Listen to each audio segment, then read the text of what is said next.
The next one is process the order. Now we receive the order. Now we need to process the order. So process order. And the same question I will be asking you is, what can go wrong? What can go wrong? See, as we move on all of this, be thinking about it. What are the documents that are involved at all the stages? It's also good to start familiarizing yourself with the documents, because when we start using those words, it gets easier. Eventually, if we're able to process the order, which means we're able to say, yes, we will process this order,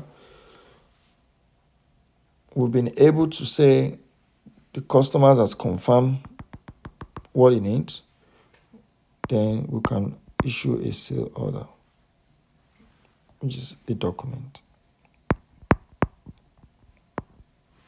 Right. So now, since we've decided to process the order, we have confirmed it. The question is, what can go wrong? That is now where we are again. What can go wrong?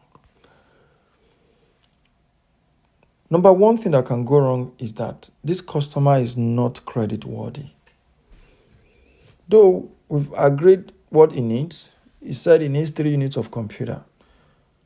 But most of our sales, in fact, what you must assume generally is that most sales are made on credit. So there's a likelihood that the customer that I want to sell to on credit is not credit worthy.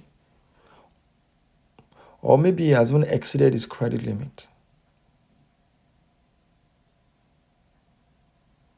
So, what does that mean? It means we are selling to a customer, if we are not careful, that will not be able to pay us back, because your credit risk is about you being able to recover your account receivable. So there's a risk that this customer that has submitted order has a bad credit risk. So customer is not credit worthy.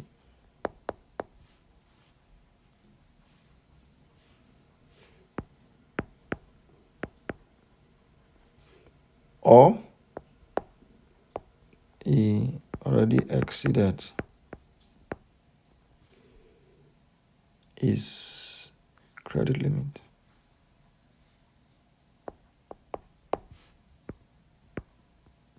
Because every customer will not have the same credit limit depending on their credit capacity.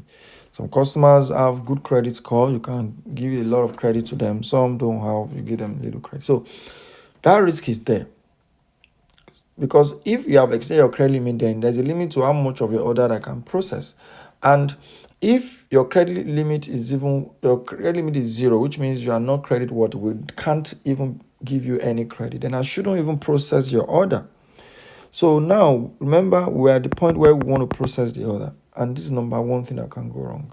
And what will now be our control objective? Our control objective should ensure that we only sell to customers that have good credit score. Yeah? So, we start again with the same word, to ensure that customers are credit worthy and not over their limit. You can put it in your own word. You can also say to ensure that sales are only made to customers that are credit worthy and not over their credit limit.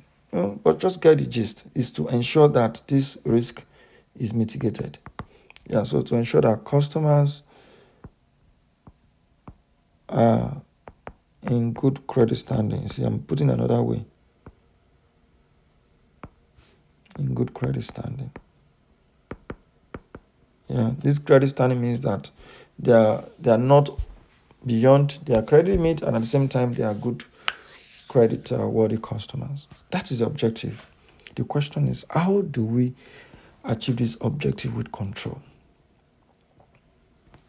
It's easy. Is that you check your record.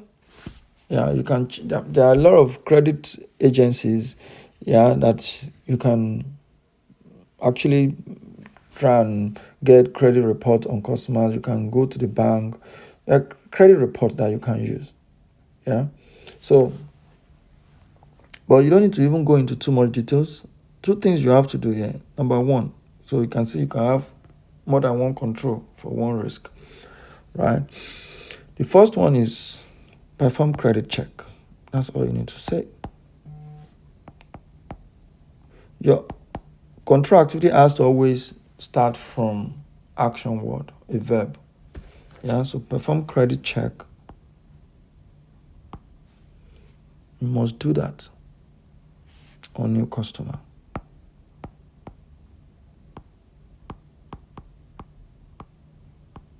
But it doesn't end there, because you need to monitor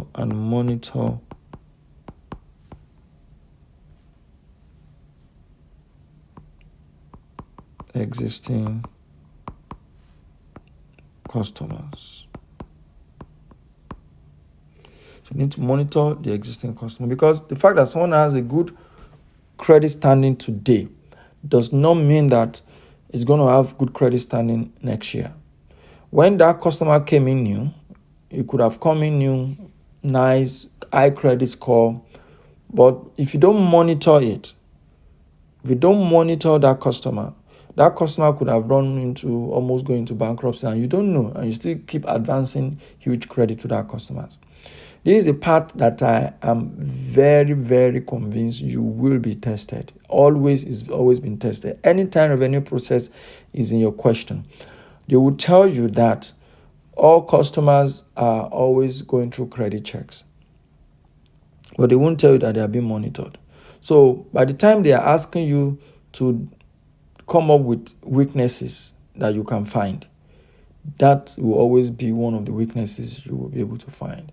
The fact that they are not monitoring credit checks. They only do it for new customers, but for existing customers, there are no periodic checks. So please take note, because you must be able to identify weaknesses, which is what we'll practice with questions. That one, you cannot teach that without questions. So I'm going to use questions to build your skill on how to identify weaknesses. But please understand this first, because if you don't understand what should be done, you will not know what has not been done.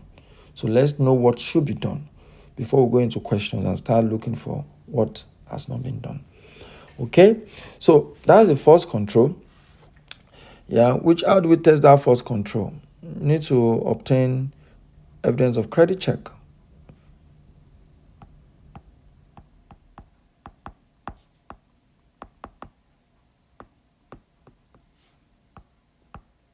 And what is that? E.g., credit report. So you can ask for a credit report for sample customers. Yeah, whether it's new customer or their monitoring report, you need to ask for it. Right. And remember, you need to also check that the credit limit has not been exceeded, because we said it must be of good credit standing, means that you have good credit and at the same time you have not exceeded your limit. So you must also, that's also a control, check that credit cap or credit limit has not been exceeded.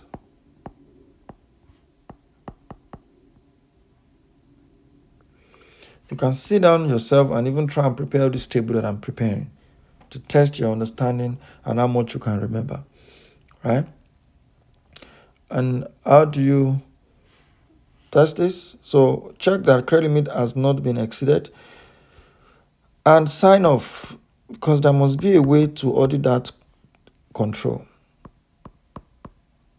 so that when someone wants to check that has been done, we can look for the evidence that has been done. So what auditors need to do here to test it is to obtain the sign off sale order documents.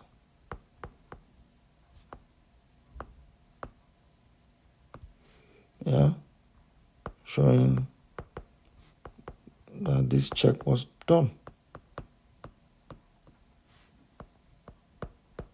So you can see, testing is about looking for evidence that something has been done, and control must be auditable.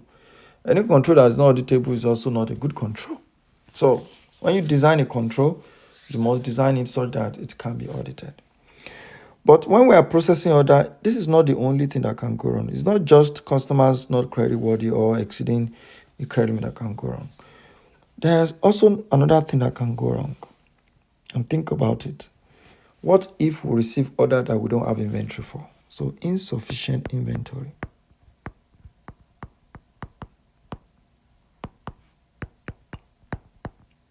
Imagine that we have confirmed orders with customers, he's given us all the details, we've performed credit checks, he has submitted all the documents in its entire life to show that he's credit worthy, and boom, we go back to that customer and we say, sorry, we don't have enough inventory. No, the customers will be mad. Customer will not be happy. So insufficient inventory is another risk of what can go wrong with that company. So what will be our control objective? Is to ensure order can be fulfilled. What is the point? Working with order that cannot be fulfilled. So the control is to ensure that order can be fulfilled, which means we have enough inventory.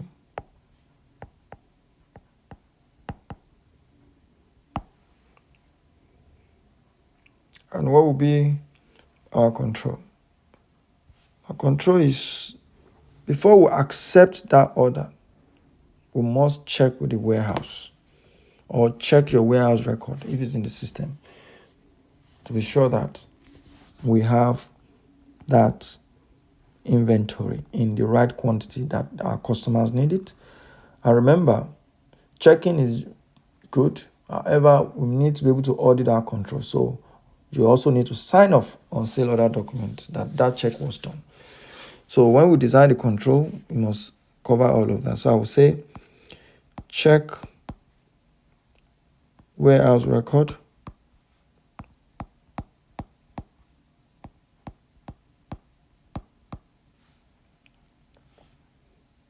before order is accepted.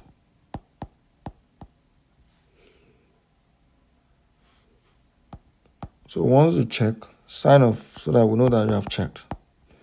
And sign off on the sale order document. So that will be the evidence that we're going to obtain during testing, similar to this guy. So we just need to obtain a signed sale order.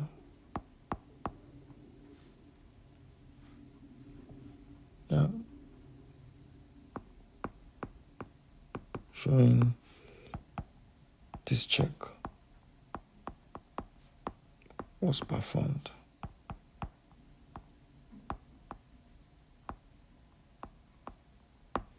Fantastic. So you can see we've designed that procedure, and that will be it under process order. So that is what could go wrong. Two things can go wrong. Remember, now we've dealt with order is received, we've dealt with order is processed. Now it's time to dispatch the order, ladies and gentlemen. We want to dispatch this order, which means we want to send this order to our customer. That is what we're trying to do when we dispatch the order.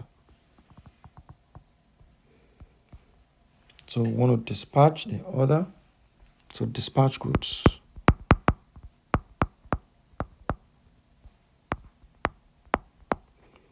We have received the order, we have processed the order, then we want to dispatch goods. What document is involved here? The document involved here is anytime we dispatch goods, we must always issue what we call good dispatch notes. So I call it GDN. Good dispatch note. Goods dispatch note.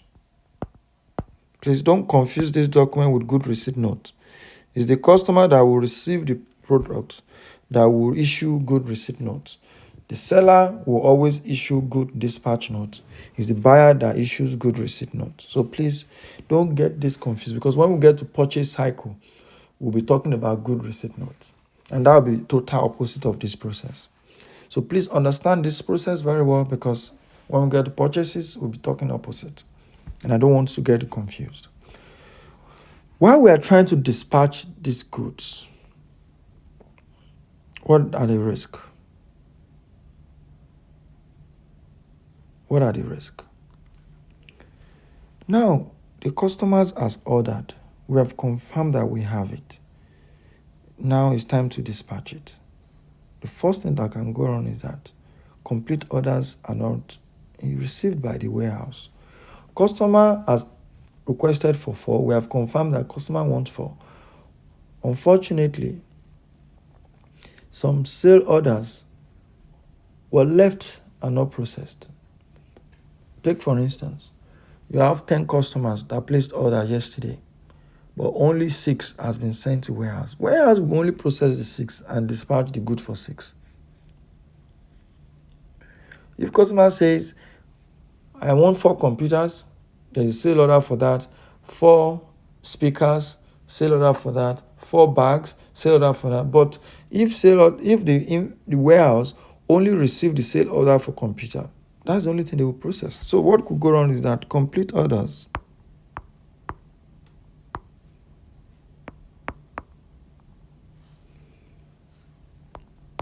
are not received by the warehouse. It's the warehouse that will process the order, that will dispatch the order rather. So what are we saying here? We're saying missing orders.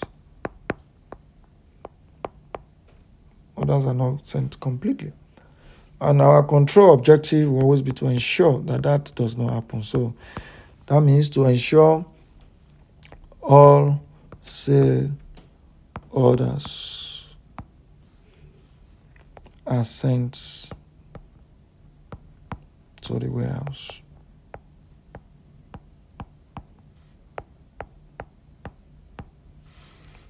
That is our objective. And what kind of control can we put in place to be able to check that? Let me give you this quick, easy way. Anytime we are talking of something can be missing, something might not be complete, once we are talking about completeness of a document, sequential numbering is extremely important. It's the best control for completion of document. And please note it, that's another weakness you can see in question.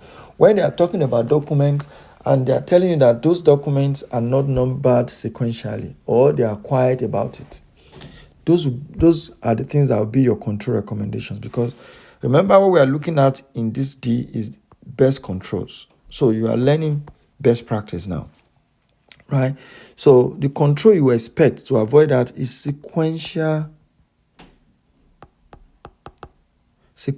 numbering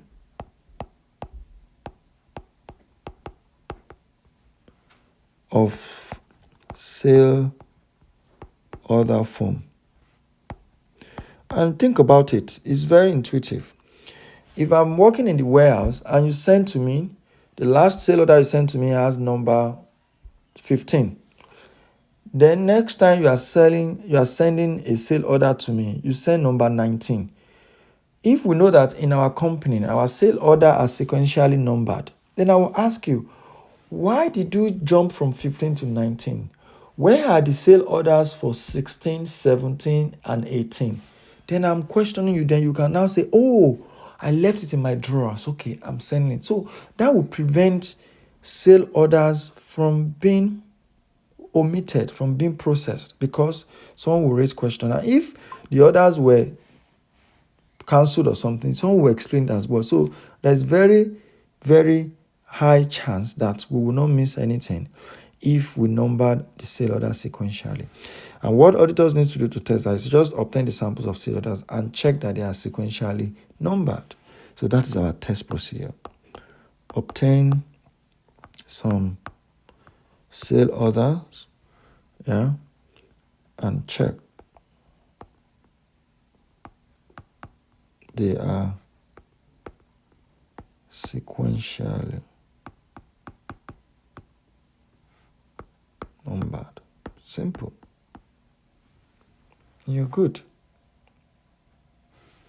So that's it with Orders might not be received by the warehouse. But is that the only thing that can go wrong while we're trying to dispatch goods? No. Even it's easier to blame others, to say warehouse people can say, I didn't process the order because they did not send it to me. Yes, it's possible. But even when they send it, warehouse staff too can make mistake. They are human. They can pick wrong orders. So wrong orders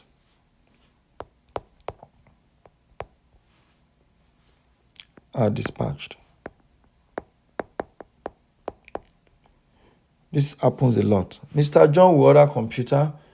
Mr. Paul will order books. Then warehouse will go and deliver books to Mr. John and deliver computer to Mr. Peter, because no human is above mistake. Or they're supposed to dispatch 4, they dispatch 3. It is possible. So our control is to ensure that right goods and quantity are dispatched. To ensure that right goods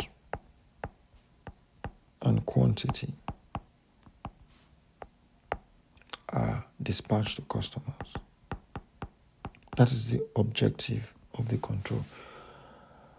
And what kind of control will be able to achieve this objective? There are a couple of controls that we'll need to be able to achieve this objective. This is very important. Very, very important. So the first thing that must happen in warehouse is must ensure that goods are selected based on approved sale orders form. Goods are selected based on, remember, sale order form assigned twice. Approved by, selected based on approved sale order form.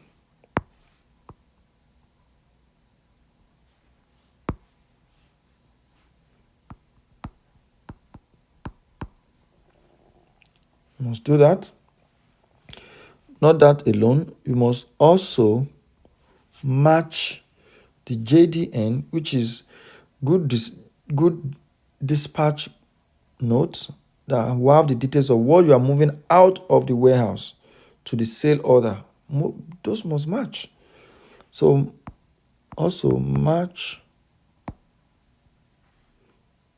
GDN, which is a good dispatch. Remember, good dispatch note will show what is going out of the warehouse. And sale order form. Sale order form is what should be going out. So sale order will show you what should be going out, which is what customer wants. JDN will show what is actually going out. They might not be the same, and that's where there will be problem. That is the risk we are talking about. But they are meant to be the same. So you must match the GDN with SO details, and we must be able to audit it, which means you need to sign off.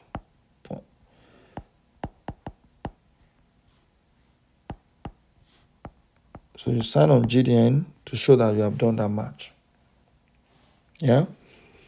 So before you leave the warehouse, you select based on sale order, but you don't stop there. You now fill in your JDN based on the goods that you have moved out of the warehouse. Then before you leave the warehouse, you match the details on the GDN with the sale order to be sure that the information on both documents are the same. You sign off on it and you feel you are convinced. But customers can also lie, or maybe truly you might still make a mistake. So it's important to really kill this risk fully. You must mandate your customer to confirm and sign off on the good dispatch note. So mandate customers to sign on your good dispatch note to confirm receipts.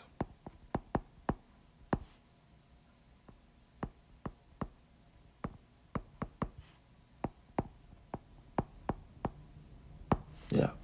So With this, you are home and dry, because by the time you have selected based on sale order, you have matched sale order and good dispatch note, and even customer has now signed on your GDN saying that yes, this is what we ordered and this is what we got, then you know that dispatching wrong goods has been 100% dealt with.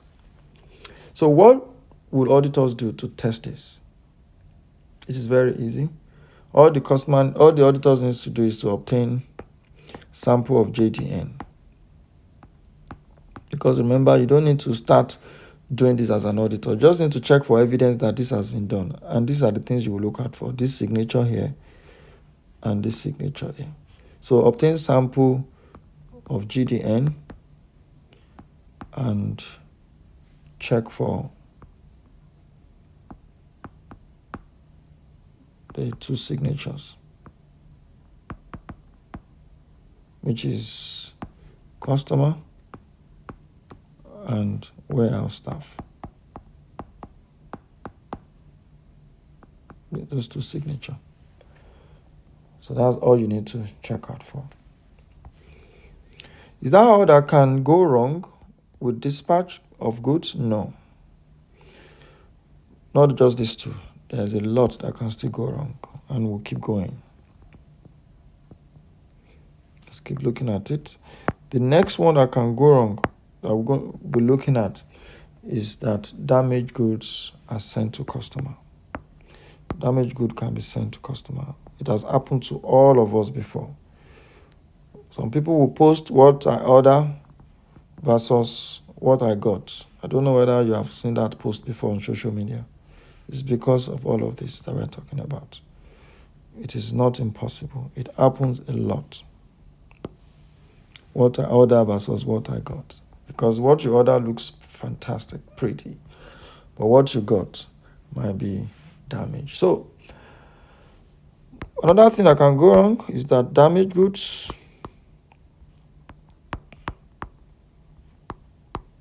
are sent to customer.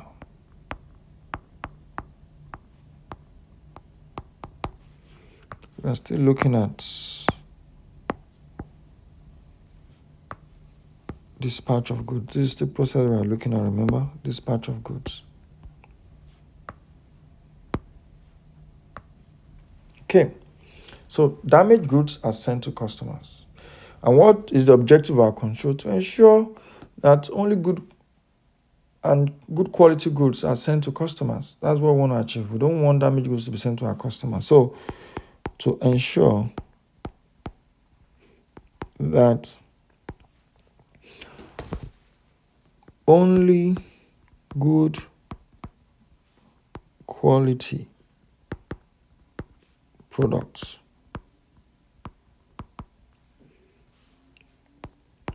are sent to customers. Yeah, very important.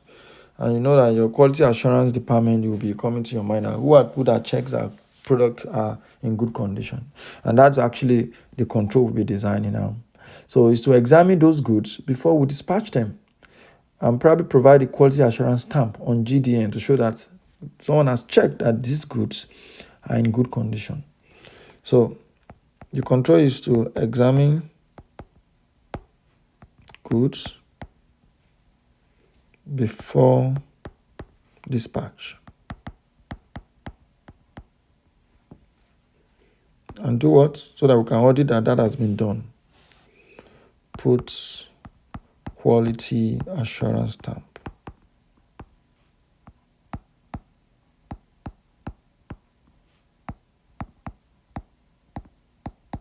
on GDN.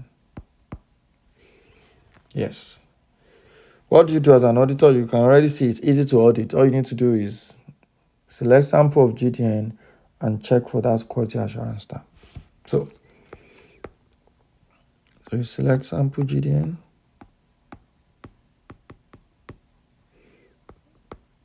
And look for the quality assurance stamp.